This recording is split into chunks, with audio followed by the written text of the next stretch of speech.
Hello, my lovely little sous chefs. I figured since it's somebody's birthday coming up soon that we should make something treat. So not super healthy, but really yummy.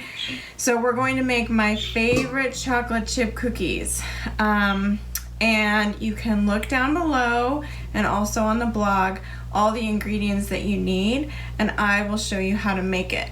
So you will need one bowl to mix all the dry ingredients, and then I have a KitchenAid mixer, but you can also use a hand mixer or just a couple of forks. And then you'll need some measuring cups and measuring spoons. So the first thing we're going to do is mix all the dry ingredients together in this bowl. So the first thing that we need are 2.5 cups of oats. So you can use quick oats or regular oats. Either way is just fine. So I've got this case. Make sure it's just flush to the top. Put 1 in, 2, and then a half. You can use a 1/2 cup measuring too, but mine's dirty, so I'm just gonna do it this way. So you do 2.5 cups of oats, and then 2.5 cups of flour. So again, you want to make sure flour can spill over. So what I usually do is with my finger that I already did my hands, cleaned my hands, you put it in here. 1 cup, 2 cups, and a half. There we go. So we mix those in there, and next we do 1.5 teaspoons. So remember, teaspoons are smaller than tablespoons. Teaspoons, sometimes you'll see them abbreviated, remember, as TSP. So I have got my baking powder right here, and I'm going to do 1.5 teaspoons of baking powder. This is a half one, so I've got to do it 3 times. There we go. 1.5 teaspoons baking soda, and then 1 teaspoon of salt. I've got my salt right here. We'll do it again. 1. Remember, this is half, so I've got to double it. So 1 teaspoon of salt. And then I really like cinnamon. So it says 1 teaspoon, but sometimes I just put more in. And I just put it on in there. Let's see here. 1. There we go. Once you have all those ingredients into the bowl, you will get a whisk and ice. You stir everything together. You mix all the dry ingredients together, and be careful because the flour can flick really easily. So you'll just want to stir on in there and make sure everything gets stirred up but stays in the bowl. Okay, once you feel like you've stirred that up really nicely, you'll set it aside, because we'll eventually mix it into here. But first we have to do what we call the wet ingredients. So this is why it's not healthy, 2 sticks of butter, which equals a cup of butter. So I have these in the fridge, and because they need to be room temperature, I've left them out for about an hour. Sometimes I stick stuff in the freezer too. And then I'll just leave it out until they have gotten to room temperature. If it's in the summertime, it might take a little less because they melt. All right, so you put in the butter, and then next you do 1 cup of brown sugar. And usually it will say packed brown sugar, and that just means that brown sugar can get really fluffy, or get really hard. And you just want to make sure that it's packed into the measuring spoon really nicely. Let's see here, I've got to open it up. So 1 cup. And sometimes since it's a new one, you kind of like break it up so that it comes out of the bag a little bit easier. All right, so I'm gonna put 1 cup of brown sugar. So can you kind of see in here how it looks kind of like Play-Doh, but you'll want to push it down a little bit. You don't need to push really hard, but just enough to get rid of the air pockets. And you'll add more. So I'm just pushing it down until it's all the way to 1 cup. There we go. And I put it in here. And then I do the same thing and do 1 cup of white sugar. So let me get that out.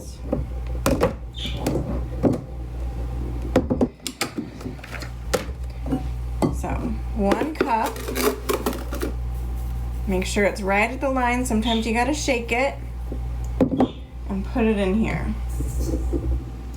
All right, so once you've done that, again, you might have like a little hand mixer, or you might just have to do it by hand, but I'm going to put this on. Oops. And you mix it until all the ingredients look kind of like whipped butter.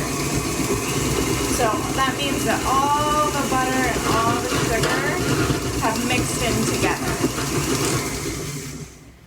So it looks like for me, the butter was still a little bit hard. So what I'm gonna do is I'm gonna switch for a minute.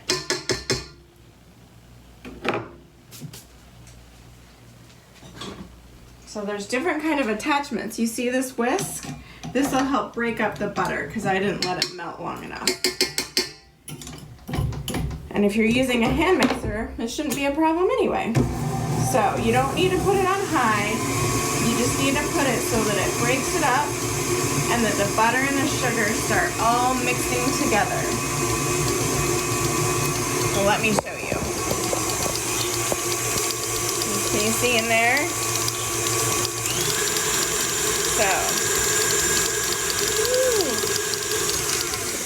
All right, so that is pretty good.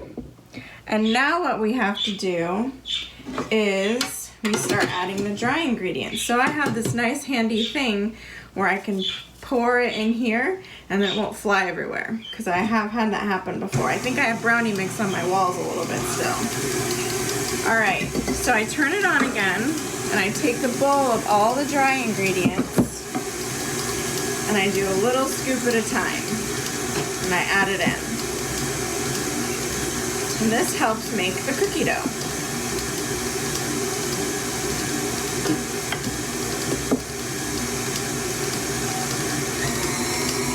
Turn it up a little bit.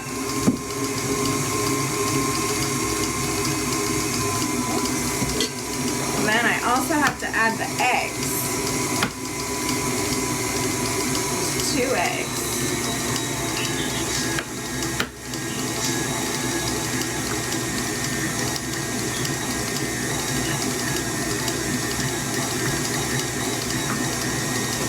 And some vanilla.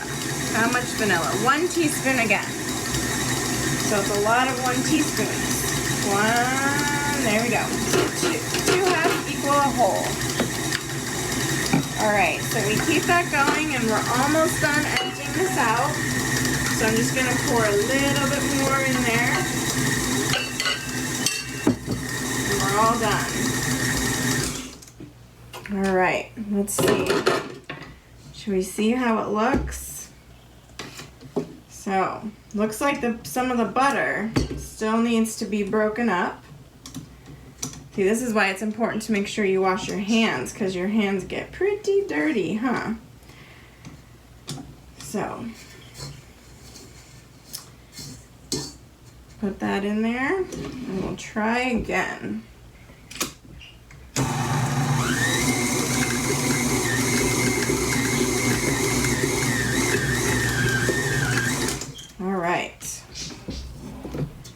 So next, don't take the parts out, whichever kind of mixer you're using. You don't want to take the mixer part out yet. You just want to try and get all the dough off first. And then we add the chocolate chips. So you can add whatever kind of chocolate chips you want. My favorite thing to do is you're supposed to do 1 cup of chocolate chips in total. Let's make sure. Yeah, oh, actually 2 cups. So I usually like doing 1 cup of milk chocolate and 1 cup of dark chocolate. But you can do all milk chocolate, you can do dark chocolate. I don't have any milk chocolate right now, so I'm gonna do just dark chocolate. So, get out the chocolate chips and measure 2 cups of chocolate chips. And you pour them on in there. And you gotta be careful because you don't want the mixer, you've gotta mix it up now, but you don't want the mixer to be on so long that it starts breaking up the chocolate chips. So usually what I'll do is I'll add them in here, and I'll turn it on for 15 to 20 seconds. And I might have to turn it off for a second and make sure that everything gets mixed. See? So, there's a lot of chocolate chips.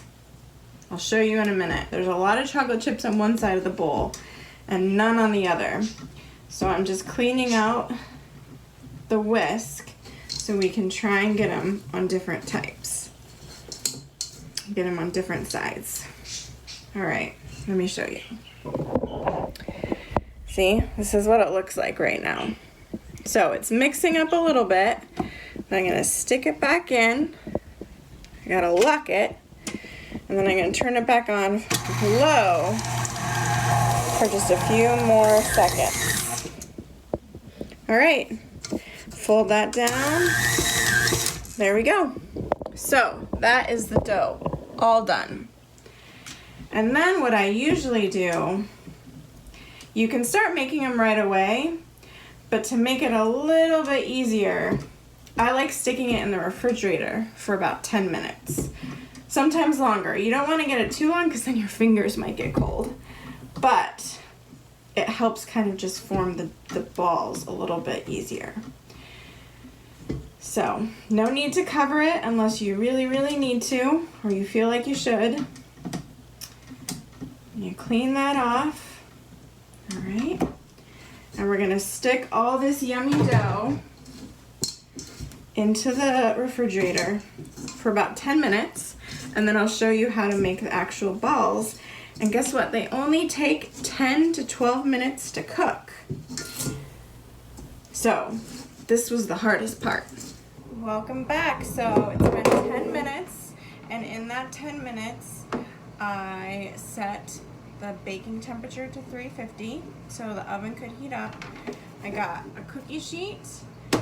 This has been, I just pulled this out of the refrigerator. Look at that good cookie dough. And I cleaned up. So it's always good as you go along or when you've got a space and you're waiting for something, always make sure to clean up and wash your hands. So what we are going to do is I usually make 1 little sheet of cookies, and then the rest I freeze. So let's say in a couple of weeks I really want to give some chocolate chip cookies to somebody, or I'm having people over, I have yummy cookie dough all ready to go. So then I can just pull it out of the freezer and they're already in little balls. So I have Silpats here, and you don't have to have these, but they make it a little bit easier. That you put on the cookie sheet. See, and it tells you where to put the cookies, and it makes it so they don't stick to the pan. So you can also use wax paper, or you can just spray the pan a little bit. So what we're going to do, let me wash my hands again really quickly, because I actually put some lotion on them, and we don't want lotion taste in our cookies. All right. So what I do is I grab a spoon and I just get some in there. And what you want to do is you ply it together and you roll it so it's about the size, they say, of a golf ball. So you can see here how big it is. Just kidding. So it'll be that big. See? All right, so we are gonna quickly roll these a pan out, and then the rest I will roll and stick in the freezer. Okay, so I just finished out rolling an entire cookie sheet. Oops, don't do that. So now that these are done and the oven is heated to 350, I'm gonna go ahead and stick them in for 11 minutes on the top shelf. Well, it's really the middle shelf, but there's 2 wires, that's what I meant. So, hey Siri, set timer 11 minutes. Okay, 11 minutes and counting. And while she's doing that, I am going to take the rest of the cookie dough and roll them up into the little balls, and then we can stick them in the freezer and you can